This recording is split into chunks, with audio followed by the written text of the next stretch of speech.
Hello दोस्तों, नमस्कार। RJ Hindi कहानी में आपका बहुत बहुत स्वागत है। दोस्तों, कहानी का पूरा आनंद लेने के लिए वीडियो को लास्ट तक देखें। अगर कहानी पसंद आए तो कृपया चैनल को जरूर सब्सक्राइब करें और वीडियो को लाइक करें। तो दोस्तों चलिए शुरू करते हैं।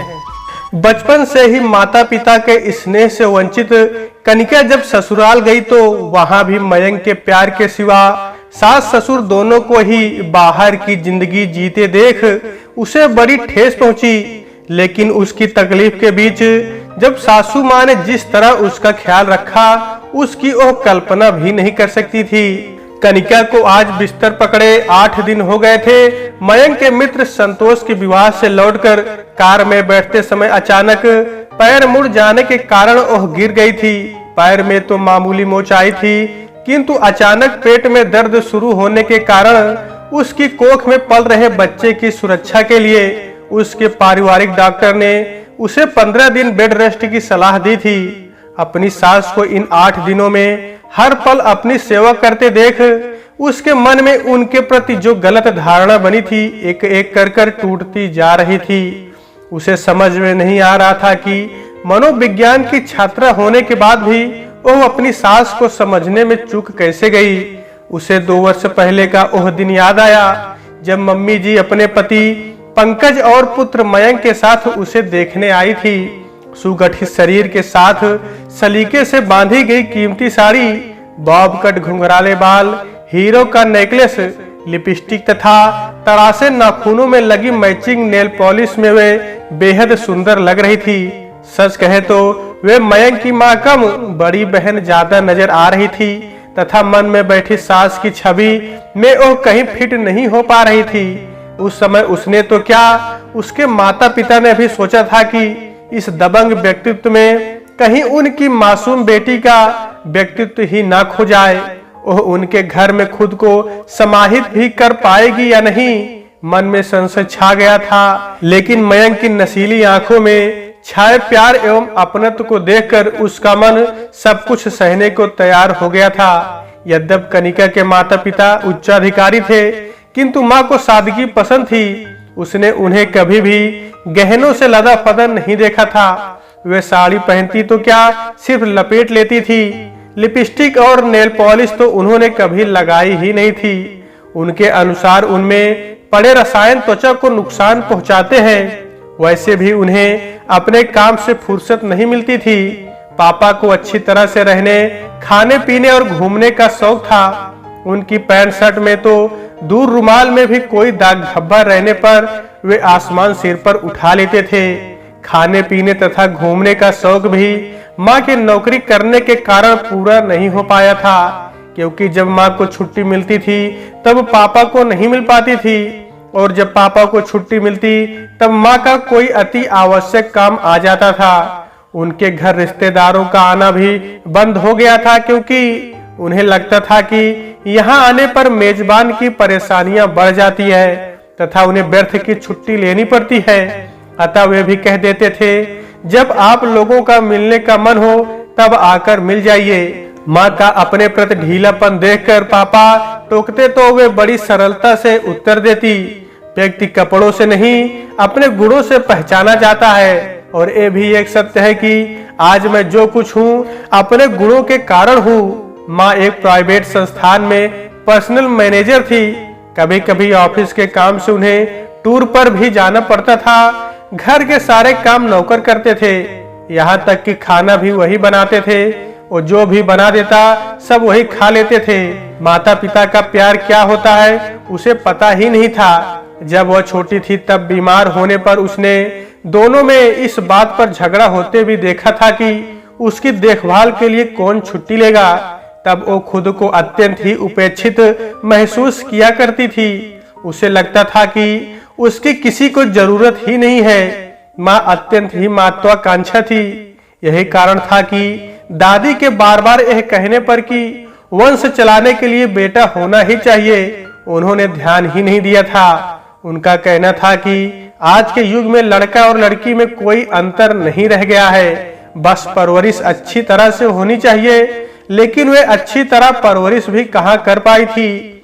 जब तक दादी थी तब तक तो सब ठीक चलता रहा, लेकिन उनके जाने के पश्चात वह नितांत अकेली हो गई थी। स्कूल से लौटने के बाद घर उसे काटने को दौड़ता था। तब उसे एक नहीं अनेक बार ख्याल आता था कि काश उसके साथ खेलने के लिए कोई भाई या बहन होती। कनिका को आज भी याद है कि हायर सेकेंडरी की परीक्षा से पहले मैडम सभी विद्यार्थियों से पूछ रही थी कि वे जीवन में क्या बनना चाहते हैं। कोई डॉक्टर बनना चाहता था तो कोई इंजीनियर, किसी की रुचि वैज्ञानिक बनने में थी तो कोई टीचर बनना चाहता था। जब उसकी बारी आई तो उसने कहा कि वह हाउसवाइफ बनना चाहती है। सभी विद्यार्थी उसके उत्तर पर खूब हंसे थे। तब मैडम ने मुस्कुराते हुए कहा था, हाउसवाइफ के अलावा तुम और क्या बनना चाहोगी? उसने चारों ओर देखते हुए आत्मविश्वास से कहा था, घर की देखभाल करना एक कला है और मैं वही अपनाना चाहूंगी। उसकी इस इच्छा के पीछे शायद माता पिता का अतिव्यस्त रहना रहा था और इसी अतिव्यस्तता के कारण वे उसकी ओर समुचित ध्यान नहीं दे पाए थे और शायद यही कारण था कि वह अपने अकेलेपन को दूर करने के लिए मयंक की तरफ आकर्षित हुई थी, जो उसकी तरह कॉलेज में बैडमिंटन टीम का चैंपियन था। वे दोनों एक ही क्लब में अभ्यास के लिए जाया करते थे। खेलते खेलते उनमें न जाने कब जान पहचान हो गई, पता ही ना चला। उससे बात करना, उसके साथ घूमना उसे अच्छा लगने लगा था। दोनों साथ साथ पढ़ते, घूमते तथा खाते पीते थे। यहाँ तक कि कभी कभी फिल्म भी देख आते थे। पर विवाह का ख्याल कभी उनके मन में नहीं आया था। शायद माता पिता के प्यार से वंचित उसका मन मयंक के साथ बात करने से हल्का हो जाता था। यार कब तक प्यार की पींगे बढ़ाता रहेगा, अब तो विवाह के बंधन में बंध जा। एक दिन बातों बातों में मयंक के दोस्त शांतनु ने कहा था, क्या एक लड़की और लड़के में सिर्फ मित्रता नहीं हो सकती? यह शादी विवाह की बात बीच में कहां से आ गई? मयंक ने तीखे स्वर में कहा था, मैं मान ही नहीं सकता। पुरुष और स्त्री में बिना आकर्षण के मित्रता संभव ही नहीं है। भला प्रकृति के नियमों को तुम दोनों कैसे झुठला सकते हो, वो भी इस उम्र में? शांतनु ने पूरे आत्मविश्वास के साथ कहा। शांतनु तो कहकर चला गया, किंतु नदी की शांत लहरों में पत्थर फेंक गया था। पिछली बातों पर ध्यान गया तो लगा कि शांतनु की बातों में दम है। जिस बात को वे दोनों नहीं समझ सके या समझकर भी अनजान बने रहे, उस आकर्षण को उसकी पारखी निगाहों ने भांप लिया था। कनिका को जब शांतनु की बात का पता चला तो उसने सोच विचार कर आखिरकार कनिका ने ही उचित अवसर पर एक दिन मयंक से गंभीर स्वर में कहा, यदि हम अपनी इस मित्रता को रिश्ते में नहीं बदल सकते तो इसे तोड़ देना ही उचित होगा, क्योंकि आज शांतनु ने संदेह किया है, कल दूसरा करेगा तथा परसों तीसरा। आखिर हम किस किस का मुंह बंद कर पाएंगे? आज हम स्वयं को कितना ही आधुनिक क्यों ना कह लें, किंतु कहीं ना कहीं हम अपनी परंपराओं से बंधे हैं और ये परंपराएं एक सीमा तक ही उन्मुक्त आचरण की इजाजत देती हैं। मयंक को भी लगा कि जिसको वो अभी तक मात्र मित्रता समझता रहा, वो वास्तव में प्यार का ही एक रूप है। अतः उसने अपने माता पिता को इस विवाह के लिए तैयार कर लिया।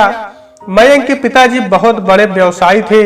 वे खुले विचारों के थे, इसलिए अपने इकलौते पुत्र का विवाह एक उच्च मध्यम वर्गीय परिवार में करने को तैयार हो गए। मम्मी जी ने स्पष्ट रूप से कह दिया कि जाति पात पर उन्हें कोई आपत्ति नहीं है, लेकिन यदि उन्हें लड़की पसंद आई तभी वे इस विवाह की इजाजत देंगी। कनिका के माता पिता अत्यस्त अवश्य थे, किंतु अपने संस्कारों तथा रीति रिवाजों को नहीं छोड़ पाए थे। इसलिए विजातीय मयंक से विवाह की बात सुनकर पहले तो काफी क्रोधित हुए और विरोध भी किया था, लेकिन बेटी की दृढ़ता तथा निष्ठा देखकर आखिरकार तैयार हो गए तथा उस परिवार से मिलने की इच्छा जाहिर की थी। दोनों परिवारों की इच्छा एवं सुविधा अनुसार होटल में मुलाकात का समय निर्धारित किया गया था। बातों का सूत्र भी मम्मी जी ने ही संभाल रखा था। पंकज और मयंक तो मुख्य दर्शक ही थे। उनका जो भी निर्णय होता उसी पर उन्हें स्वीकृति की मुहर लगानी थी। यह बात जानकर कनिका अत्यंत तनाव में थी तथा मयंक भी माँ जी की स्वीकृति का बेसब्री से इंतजार कर रहा था। बातों बातों में माँ ने झिझक कर कहा था, बहन जी कनिका को हमने बड़े लाड प्यार से पाला है, इसकी प्रत्येक इच्छा को पूरा करने का प्रयास किया है। इसके पापा ने तो इसे कभी रसोई में घुसने ही नहीं दिया, रसोई में तो मैं भी कभी गई नहीं तो यह क्या जाएगी। बात को बीच में ही काटकर गर्व भरे स्वर के साथ मम्मी जी ने कहा। मम्मी जी के इस स्वर ने अनिश्चितता के बादल हटा दिए थे तथा मयंक और कनिका को उस पल एकाएक ऐसा महसूस हुआ कि मानो सारा आकाश उनकी मुट्ठियों में समा गया हो। उनके स्वप्न साकार होने को मचलने लगे थे तथा शीघ्र ही शहनाई की धुन ने दो शरीरों को एक कर दिया था। मयंक के परिवार तथा कनिका के परिवार के रहन सहन में जमीन आसमान का अंतर था। समानता थी तो सिर्फ इस बात में कि मम्मी जी भी माँ की तरह घर को नौकरों के हाथ में छोड़कर समाज सेवा में व्यस्त रहती थी। अंतर इतना था कि माँ के घर एक नौकर था तथा यहाँ 4। माँ नौकरी करती थी तो ससुराल में सास समाज सेवा से जुड़ी थी। मम्मी जी नारी मुक्ति आंदोलन जैसी अनेक संस्थाओं से जुड़ी हुई थी, जहां गरीब और सताई गई स्त्रियों को न्याय और संरक्षण दिया जाता था। उन्होंने शुरू में उसे भी अपने साथ चलने के लिए कहा और उनका मन रखने के लिए वह उनके साथ गई भी थी, किंतु उसे ये सब कभी अच्छा नहीं लगा था। ना जाने क्यों उसे लगता था कि नारी मुक्ति आंदोलन के नाम पर गरीब महिलाओं को गुमराह किया जा रहा है। एक महिला जिस पर अपने घर परिवार का दायित्व तो रहता है, वो अपने घर परिवार को छोड़कर दूसरे के घर परिवार के बारे में चिंतित रहे, एक कहां तक उचित है। कभी कभी तो ऐसी संस्थाएं अपने नाम और शोहरत के लिए भोली भाली युवतियों को भड़काकर स्थिति को और भी भयावह बना देती है। उसे आज भी याद है कि उसकी सहेली नीता का विवाह दिनेश के साथ हुआ था। एक दिन दिनेश अपने मित्रों के कहने पर शराब पीकर आया था तथा नीता के टोकने पर नशे में उसने नीता को चाटा मार दिया। यद्यप दूसरे दिन दिनेश ने माफी मांग ली थी तथा फिर से ऐसा न करने का वादा तक कर लिया था, किंतु नीता जो महिला मुक्ति संस्था की सदस्य थी ने इस बात को ऐसे पेश किया कि उसकी ससुराल की इज्जत तो गई ही, साथ ही तलाक की स्थिति भी आ गई और आज उसका फल उनके मासूम बच्चे भोग रहे हैं। ऐसा नहीं है कि ये संस्थाएं भलाई का कोई काम ही नहीं करती, लेकिन यह भी उतना ही सच है कि किसी भी प्रतिष्ठान की अच्छाइयां छिप जाती हैं, जबकि बुराइयां ना चाहते हुए भी उभर कर सामने आ जाती है। वास्तव में स्त्री पुरुष का संबंध अटूट विश्वास, प्यार और सहयोग पर आधारित होता है। जीवन एक समझौता है। जब दो अजनबी सामाजिक दायित्वों के निर्वाह हेतु विवाह के बंधन में बंधते हैं तो उन्हें एक दूसरे की अच्छाइयों के साथ साथ बुराइयों को भी आत्मसात करने का प्रयत्न करना चाहिए। प्रेम और सद्भाव से उसकी कमियों को दूर करने का प्रयास करना चाहिए, न कि लड़ झगड़ कर अलग हो जाना चाहिए। मम्मी जी की आए दिन समाचार पत्रों में फोटो छपती, कभी वो किसी समारोह का उद्घाटन कर रही होती तो कभी विधवा विवाह पर अपने विचार प्रकट कर रही होती, कभी वो अनाथाश्रम जाकर अनाथों को कपड़े बांट रही होती तो कभी किसी गरीब को अपने हाथों से खाना खिलाती दिखती। वो अत्यंत व्यस्त रहती थी। वास्तव में वो एक सामाजिक शख्सियत बन चुकी थी। उनका जीवन घर परिवार तक सीमित ना रहकर दूर दराज तक फैल गया था। वो खुद बहुत ऊंची उठ चुकी थी, लेकिन घर उपेक्षित रह गया था, जिसका खामियाजा परिवार वालों को भुगतना पड़ा था। घर में कीमती चीजें मौजूद थी, किंतु उनका उपयोग नहीं हो पाता था। मम्मी जी ने समय गुजारने के लिए उसे किसी क्लब की सदस्यता लेने के लिए कहा था, किंतु उसने अनिच्छा जाहिर कर दी थी। उसके अनुसार घर की 24 घंटे की नौकरी किसी काम से कम तो नहीं है। जहां तक समय गुजारने की बात है, उसके लिए घर में ही बहुत से साधन मौजूद है। उसे सदा से ही पढ़ने लिखने का शौक था। उसके कुछ लेख पत्रिकाओं में प्रकाशित भी हो चुके थे। वो घर में रहते हुए अपनी इन रुचियों को पूरा करना चाहती थी। यह बात अलग है कि घर के कामों में लगी रहने वाली महिलाओं को शायद वो इज्जत और शोहरत नहीं मिल पाती है जो बाहर काम करने वाली स्त्री को मिलती है। घरेलू स्त्रियों को सदा हीनता की नजर से देखा जाता है, लेकिन कनिका ने स्वेच्छा से घर के कामों से अपने को जोड़ लिया था। घर के लोग, यहाँ तक कि मयंक ने भी एक कहकर विरोध किया था कि नौकरों के रहते क्या उसका काम करना उचित लगेगा।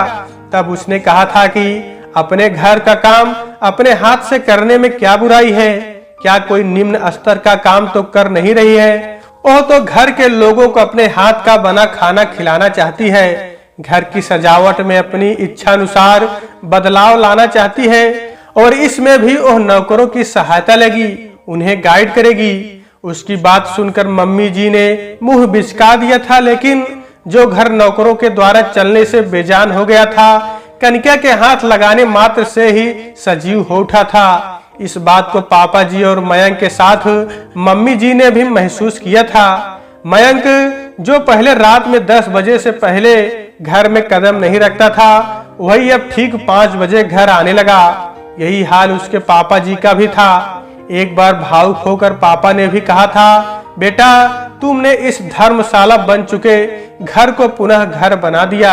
सचमुच जब तक घरवाली का हाथ घर में नहीं लगता तब तक घर सुव्यवस्थित नहीं हो पाता है। एक बार पापा जी उसके हाथ के बने पनीर बटर मसाला की सब्जी की तारीफ कर रहे थे कि मम्मी जी चिढ़कर बोली, भाई मुझे तो बाहर के कामों से ही फुर्सत नहीं है, इन बेकार के कामों के लिए समय कहां से निकालूं। बाहर के लोगों के लिए समय है किंतु घर वालों के लिए नहीं। तीखे स्वर में ससुर जी ने उत्तर दिया था, जो सास के जरूरत से अधिक घर से बाहर रहने के कारण अब परेशान हो उठे थे। मैं अपनी पूरी जिंदगी घर में निठल्ले बैठे नहीं गुजार सकती, वैसे ही मैं अपनी जिंदगी का अहम हिस्सा इस परिवार को भेंट कर ही चुकी हूँ, लेकिन अब और नहीं कर सकती। आक्रोश में सास ने उत्तर दिया था, मम्मी जी घर में भी दूसरे सैकड़ों जरूरी काम है, यदि किए जाए तो कहना चाहकर भी कनिका कह नहीं सकी थी। व्यर्थ ही उनका गुस्सा बढ़ जाता और हासिल कुछ भी ना होता। हो सकता है वे अपनी जगह ठीक हो, वरना कौन पढ़ी लिखी औरत फालतू के कामों में अपनी पूरी जिंदगी बिताना चाहेगी। मम्मी जी का निर्णय अपना है, पर वो इस सच्चाई को कैसे भूल सकती है जिसके पीछे उसका भोगा हुआ अतीत छिपा है। तन्हाइयां छिपी हैं, रुदन छिपा है, जिसको देखने का पहचानने का उसके पालकों के पास समय ही नहीं था। उस समय उसे लगता था कि ऐसे दंपति संतान को जन्म ही क्यों देते हैं जब उनके पास अपने बच्चों के लिए समय ही नहीं है। वह बेचारा उनकी प्यार भरे निगाह के लिए जीवन भर तड़पता ही रह जाता है, लेकिन वो निगाह उसे नसीब नहीं होती। माता पिता के काम पर जाने के बाद घर खाने को दौड़ता था। घर में सुख सुविधाओं का ढेर सामान मौजूद रहने के बावजूद उसका बचपन सिसकता ही रह गया था। वो नहीं चाहती थी कि उसकी संतानें भी उसी की तरह घुट घुट कर जीते हुए किसी अनहोनी का शिकार हो या मानसिक रोगी बन जाए। बाद में मयंक से ही पता चला था कि प्रारंभ में तो मम्मी पूरी तरह घरेलू ही थी, किंतु पापा के व्यापार में निरंतर मिलती सफलता के कारण वे अकेली होती गई तथा समय गुजारने के लिए उन्होंने समाज सेवा प्रारंभ की। बढ़ती व्यस्तता के कारण घर को नौकरों पर छोड़ा जाने लगा और अब उन्होंने उस क्षेत्र में ऐसी जगह बना ली है कि जहां से लौटना उनके लिए ना तो संभव है और शायद ना ही उचित। बेटी नाश्ता कर ले। मम्मी का स्नेही स्वर उसे चौंका गया और वह अतीत की यादों से निकलकर वर्तमान में आ गई। ना जाने तुमने मम्मी पर क्या जादू कर दिया है कि सब कुछ छोड़कर तुम्हारी तीमारदारी में लगी हुई है। मम्मी जी को आवश्यकता से अधिक उसकी देखभाल करते देख मयंक ने उसे चिढ़ाते हुए कहा था, क्यों नहीं करूंगी उसकी देखभाल, तू तो सिर्फ मेरा बेटा ही है, किंतु यह तो बहू होने के साथ साथ मेरी बेटी भी है तथा मेरे होने वाले पोते की माँ भी है। मम्मी जी जो पास में खड़े बेटे की बात सुन रही थी ने अपनी चिर परिचित मुस्कान के साथ कहा था, मम्मी जी जहां पहले एक दिन घर में रुकने के नाम पर भड़क जाती थी, वहीं वो सप्ताह भर से अपने सारे कार्यक्रम छोड़कर उसकी देखभाल में लगी है। आज कनिका को खुद पर ग्लानि हो रही थी। उसके मन में उनके लिए कितने कलुषित विचार थे। वास्तव में उन्होंने सिद्ध कर दिया था कि स्त्री पहले माँ है, बाद में वह पत्नी या अन्य रूपों को जीती है। माँ रूपी प्रेम का स्रोत कभी समाप्त नहीं होता, ममता कभी नहीं मरती। मम्मी जी उन स्त्रियों में से नहीं थी जो घर परिवार के लिए अपना पूर्ण जीवन समर्पित करना अपना ध्येय समझती हैं। वे उनसे कहीं परे थी, अलग थी। अपनी मेहनत और लगन से उन्होंने समाज में अपनी एक खास पहचान बनाई थी। अब उसकी ये धारणा धूमिल होती जा रही थी कि समाज सेवा में लिप्त औरतें घर से बाहर रहने के लिए ही इस क्षेत्र में जाती हैं। कुछ अपवाद अवश्य हो सकते हैं। आज उसे लग रहा था कि बच्चों की जिम्मेदारी से मुक्त होने के पश्चात यदि संभव हो सका तो वो भी देश के गरीब और पिछड़े वर्ग के उत्थान के लिए अपना योगदान अवश्य देगी। फिलहाल तो उसे अपनी कोख में पलने वाले बच्चे की ओर ध्यान देना है जो उसकी जरा सी असावधानी से मरते मरते बचा है। सोचते सोचते उसने करवट बदली और उसी के साथ ही उसे महसूस हुआ मानो वो नन्हा मुन्ना कह रहा है, मम्मी जरा संभल कर, कहीं मुझे फिर से चोट न लग जाए। नहीं बेटा, अब तुझे कुछ नहीं होगा, मैं हूं ना तेरी देखभाल के लिए। कनिका ने दोनों हाथों से अपने बड़े पेट को ऐसे थाम लिया मानो वो गिरते हुए अपने कलेजे के टुकड़े को पकड़ रही है। उसके चेहरे पर मातृत्व की गरिमा, अजन्मे के लिए अनोखा अटूट प्रेम दिखाई दे रहा था। तो दोस्तों, आज के वीडियो में बस इतना ही। कहानी आपको कैसी लगी कमेंट बॉक्स में जरूर बताइएगा। अगर आपको कहानी पसंद आई है तो कृपया चैनल को जरूर सब्सक्राइब करें और वीडियो को लाइक करें। तो दोस्तों, आपसे फिर मिलते हैं अगले वीडियो में। तब तक के लिए नमस्कार।